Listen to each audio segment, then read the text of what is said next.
Hi, everyone. Thank you for having me here. Thank you for hearing me and hearing my story. It's a very hard story from my side, and it's been a week now since everything started. And I'm working, and I call it my war, to bring my family back. At Saturday morning, around 6:20 a.m., a missile attack was launched against Israel by Hamas. All of us took the kids and went to the safe room. Around 8:45 a.m., my wife called my brother, who lives in Nir Oz. It's a small kibbutz, just 1 kilometer from the fence of Gaza. She called him just to check out on him and the boys and his girlfriend, just to see that they are staying safe and that they are in the safe room. My brother told her that they are in the safe room with him and his girlfriend, but the boys went to sleep at their mother's house in the kibbutz, just a few meters away, like 100 meters away. But he cannot go and bring them onto his room to his house because of the bombing. The mother was a few minutes drive away from there in another kibbutz that was also attacked. So the attack was really horrible and included a lot of places. His biggest daughter was in another house at the kibbutz. Since she's already 21, so she had her own house at the kibbutz, and she was hiding in the safe room along with her boyfriend. Around 9:20, we get a WhatsApp audio message from Mayrav, my brother's girlfriend, saying that there are terrorists outside the house shooting. And after a few seconds, she said, they are in the house. She stated that my brother is trying to hold the shelter's door and that he was wounded. We were amazed by that. We didn't know what to do or how to react. We tried contacting them from that moment, and we lost connection with them. That whole Saturday was a day that I tried all my efforts to find them, to know where they are. I even tried to get into their iCloud account and use Find My iPhone to locate them, but I didn't make it. Later that afternoon, we got confirmation that the two boys, 16 and 12, were kidnapped as well. We don't know their status, if they're well or not, but we know that both them, my brother and his girlfriend, were kidnapped. After 30 hours of trying to find out where they are, where we didn't have any information, no one knew what's happening, nor the army, not anyone at the upper level of the government. No one knew what's going on. And after 30 hours, we get a movie made by Hamas as a propaganda movie showing their kidnapping, and they're breaking into their house and taking my brother and his girlfriend. So we had confirmation for that as well.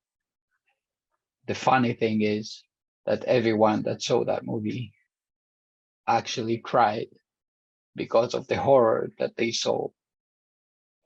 But for me, it was a good sign. I mean, I smiled. I was like, yes, we have that movie. I don't know. I cannot think about people who make a propaganda movie out of killing people and taking them hostage. But I know for a fact that they lived, that they are alive. And that was the good part of it, right? So I tried to take this and make me stronger. And from that moment, all I did and all I'm continuing to do is to make sure that the world knows that they entered houses, kidnapped kids, little kids. They took them out of their beds. They took civilians, and civilians shouldn't be part of this. When you're at war, it's army against army, it's soldiers against soldiers. Civilians, old ladies, babies were kidnapped. All these movies are populated around the world. Everyone can see that. And the horrors that they did in the party was even worse. It was a party, Nova party, I'm sure everyone knows about it, where they murdered people without any thinking, like ISIS. From my perspective now, Hamas equals ISIS. We are here in Israel, at least at my house, and I know that Israel and the defense forces of Israel, the name of the army of Israel is Israel Defense Forces. We don't attack with no reason. We don't do anything without a real reason. And this time we were attacked in the most brutal way. With that saying, I can tell you that my mother and my brother who lives in a kibbutz, uh, as I said, 1 kilometer away from the border, he lived there and lives there, believing that we can live in a good neighborhood with our neighbors. They really believe that they are safe, that they will be safe. And this time, the most horrible thing happened, and we couldn't even imagine that in our worst nightmares that it could happen. We were always raised by the fact that on the other side, there are children and they have mothers, and mothers should not suffer or not see their children suffering. I cannot imagine what's going on inside my mother's house, head. Sorry. I know that for me, I took a decision at that moment to make this as my war, to do whatever I can, to interview in everywhere in the world, so people will hear what brutal things they did in order to capture them. I can tell you they went into the house, that propaganda movie that I got.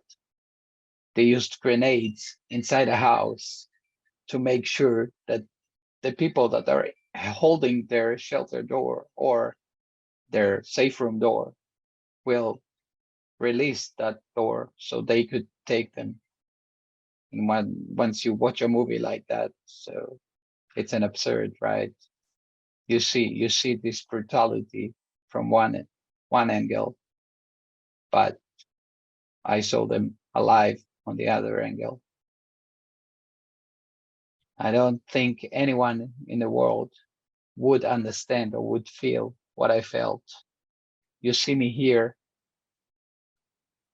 quite strong, quite standing up, but my tears are dried already. I've cried a lot the first days. But then I decided that instead of crying, I should be fighting. And what I urge everyone in the world is push and persuade Hamas and the government of Israel to stop fighting right now and bring them back home. This is my goal. This is what I want to get. And I think that I'm not alone.